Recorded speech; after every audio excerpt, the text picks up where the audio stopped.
తెలంగాణ ఉద్యమంలో నందిని సిద్ధారెడ్డి రాష్ట్ర వ్యాప్తంగా తిరిగి ఉద్యమకారులను, కవులు, కళాకారులను తెలంగాణ ఉద్యమం వైపు మళ్లించారని మాజీ మంత్రి BRS deputy floor leader Harish Rao తెలిపారు. ఆయన పాటలు తెలంగాణ ఉద్యమానికి ఎంతో ఊపిరి పోశాయని పేర్కొన్నారు.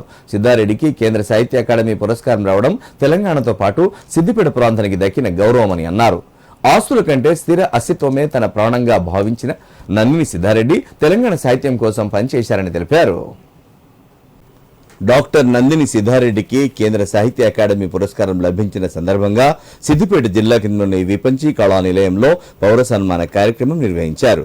ఈ కార్యక్రమంలో మాజీ మంత్రి హరీష్ రావు పాల్గొన్నారు.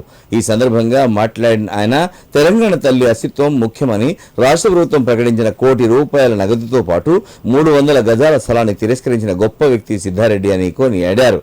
కేసీఆర్ సీఎం అయ్యాక ఉన్నత స్థాయి పదవి ఇస్తానంటే తీసుకోకుండా సాహిత్య రంగంలో జరగాల్సింది ఇంకా చాలా ఉందని, సాహిత్య అకాడమీ ఏర్పాటు చేసి తనకు బాధ్యతలు ఇవ్వాలని కోరారని తెలిపారు. దీంతో కేసీఆర్ సాహిత్య అకాడమీ ఏర్పాటు చేసి సిద్ధారెడ్డికి బాధ్యతలు అప్పగించడంతో ప్రపంచంలోనే తెలుగు మహాసభలు హైదరాబాద్లో ఎంతో అద్భుతంగా నిర్వహించారని పేర్కొన్నారు. ఆంధ్ర వారే ఈ తెలుగు మహాసభలు నిర్వహించవచ్చని, తెలంగాణ వారికి తెలుగు మహాసభలు నిర్వహించరాదని సృష్టించిన అపోహలను తొలగించి ఎంతో గొప్పగా మహాసభలు నిర్వహించారన్నారు.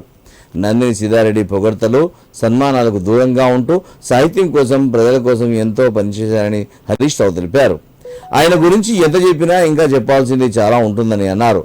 ఆనాటి కాలంలో ఫేక్ ఎన్కౌంటర్లు, రైతుల ఆత్మహత్యలు, అంటరానితనం, మద్యపాన నిషేధం, నీటి గోస, వలసలు ఇలా అనేక రంగాల్లో పుస్తకాలు రాసి ప్రజలకు చైతన్యం కల్పించారని పేర్కొన్నారు. సాహిత్య రంగంలో నందిని సిద్ధారెడ్డి గారు ఒక తరగని గని. అంటే ఆయన గురించి ఒక గంటలో, ఒక రోజులో చెప్పలేం. ఎంత చెప్పినా ఇంకా ఎన్నో విషయాలు మిగిలిపోయే ఉంటాయి. సరే, సిద్ధారెడ్డి గారి గురించి నాకు కూడా ఒక 25 సంవత్సరాల అనుబంధం ఉంది. ఆయనలో సింప్లిసిటీ, ఆయన పదవుల కంటే, డబ్బు కంటే, ఆస్తుల కంటే కూడా ఆయన ఎంతసేపు సాహిత్యం మీద, సామాజిక సమస్యల మీద ముక్కుసూటి మనస్తత్వంతో పనిచేసేటువంటి వ్యక్తిత్వాన్ని నేను వారిలో చూశాను. అటు మంజీరా రచయితల సంఘంలో కావచ్చు, ముఖ్యంగా ఆ రోజుల్లో ఈ ప్రాంతంలో జరుగుతున్నటువంటి ఫేక్ ఎన్కౌంటర్ల మీద కానీ, అంటరానితనం మీద కానీ, రైతుల ఆత్మహత్యల మీద కానీ, అనేక సామాజిక రుగ్మతలు అంటే మద్యపాన నిషేధం చేయాలని కానీ, వలసల మీద కానీ, నీటి ఘోష గురించి కానీ, ఇట్లా అనేక అంశాల మీద ప్రత్యక్షంగా కార్యక్రమాల్లో పాల్గొనేవారు. ఎన్నో పుస్తకాల ద్వారా, తన రచనల ద్వారా ప్రజల్లో చైతన్యాన్ని నింపేటువంటి ప్రయత్నం చేసినారు. అంటే ఒక మద్యపాన నిషేధం మీద రాయడం అంటేనో, లేదా అంటరానితనం మీద రాయడం అంటేనో, లేదా ఈ పుస్తకాలు రాయాలంటే కొన్ని గంటల, కొన్ని రోజుల సమయాన్ని స్పెండ్ చేయాలి. అంటే ఎంతో ఏకాగ్రతతో కూర్చుంటే కానీ రాయలేము కాదు. మాట్లాడడం చాలా సులువు. ఒక రచయిత ఒక పుస్తకాన్ని తేవాలన్నా, ఒక సాహిత్యాన్ని అందించాలంటే దాని వెనుక ఎంతో కృషి ఉంటుంది. అంటే నేను చెప్పదలుచుకున్నది ఏంటంటే, తన విలువైన సమయాన్ని సమాజం కోసం, సామాజిక స్పృహను, చైతన్యాన్ని రగిలించడం కోసం త్యాగం చేసినటువంటి గొప్పవారు నందిని సిద్ధారెడ్డి గారు.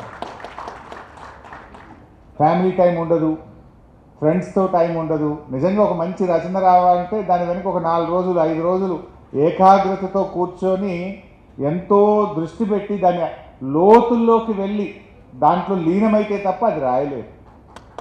అంటే వారు తన ఫ్యామిలీ టైంను కూడా పిల్లలకు, భార్యకు, కుటుంబానికి, అమ్మా నాన్నకు అవన్నీ కూడా వదులుకొని ఆదివారాలని, సెలవు దినాలను దాన్ని సమాజం కోసం వెచ్చించినటువంటి గొప్ప వ్యక్తి మన పెద్దలు నందిని సిద్ధారెడ్డి గారు. తన ఇంటికి ఎప్పుడైనా వెళ్తే ఒకటే మన బట్ట చైర్, ఆరాం చైర్ ఉంటుండే, అంతే. ఓ టీపాయ్, దాన్ని మొత్తం పుస్తకాలు ఎట్లుంటాయంటే ఆ టీపాయ్ ఇరిగిపోతుందా అన్నట్టు ఉంటుంది ఆ పుస్తకాలు. దాని మీద ఎప్పుడైనా పోతే ఎదురుంగో ప్లాస్టిక్ కూర్చుంటుంటే తనకో బట్ట చైర్ ఉండు, ఆ టీపాయ్ మీద ఇన్ని పుస్తకాలు, ఇక ఆ పుస్తకాల బరువుకు అది ఇరిగిపోతుందా అన్నట్టు ఉంటుండే టీపాయ్.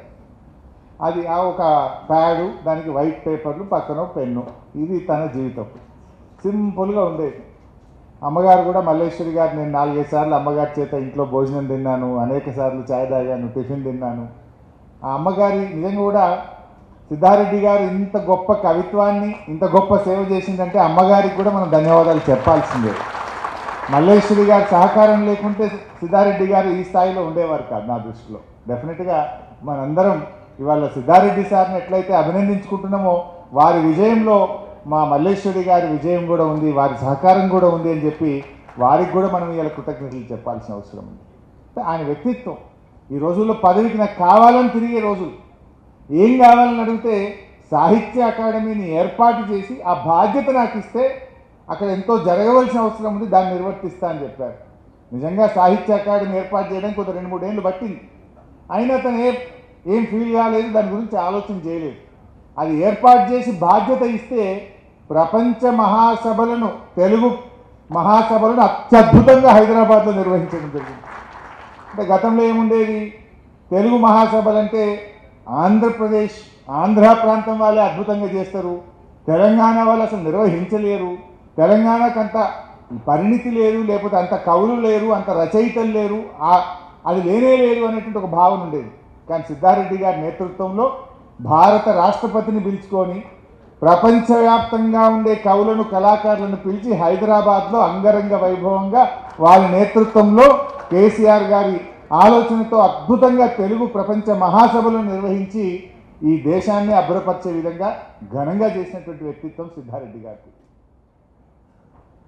సిద్దిపేట అనగానే 2 తెలుగు రాష్ట్రాల్లో, ఒక తెలంగాణలో కాదు, 2 తెలుగు రాష్ట్రాల్లో సిద్దిపేట పేరు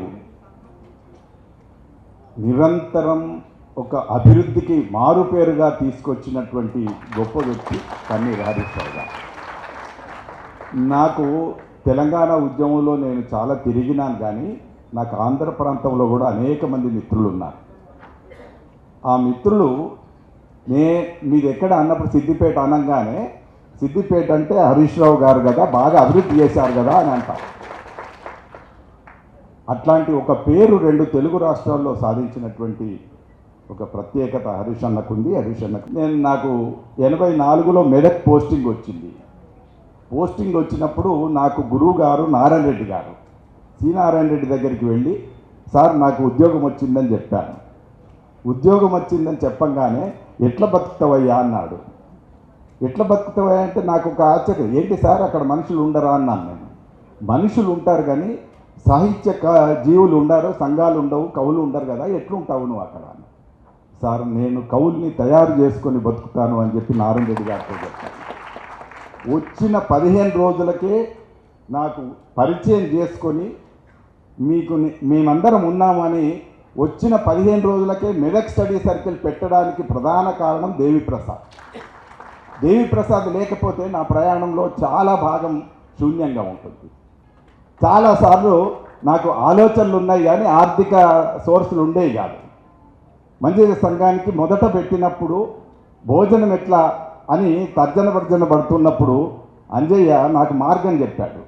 2 పద్ధతులు ఉన్నాయి, అప్పుడు కేసీఆర్ దగ్గరికి పోయి మనం అడిగితే భోజనాలు ఏర్పాటు చేస్తాడు, లేదా ఇంకొక 5-6 ఎవరో ముఖ్యమైనటువంటి వాళ్ళ దగ్గరికి వెళ్తే భోజనాలు ఏర్పడతాయి అని చెప్పి ఒక మార్గం చేసి అనేక సందర్భాల్లో నాకు వెన్నుదన్నుగా నిలిచినటువంటి వ్యక్తి కే అంజయ్య. కే అంజయ్య లేకుండా మంజీర సంఘం లేదు, నేను కూడా.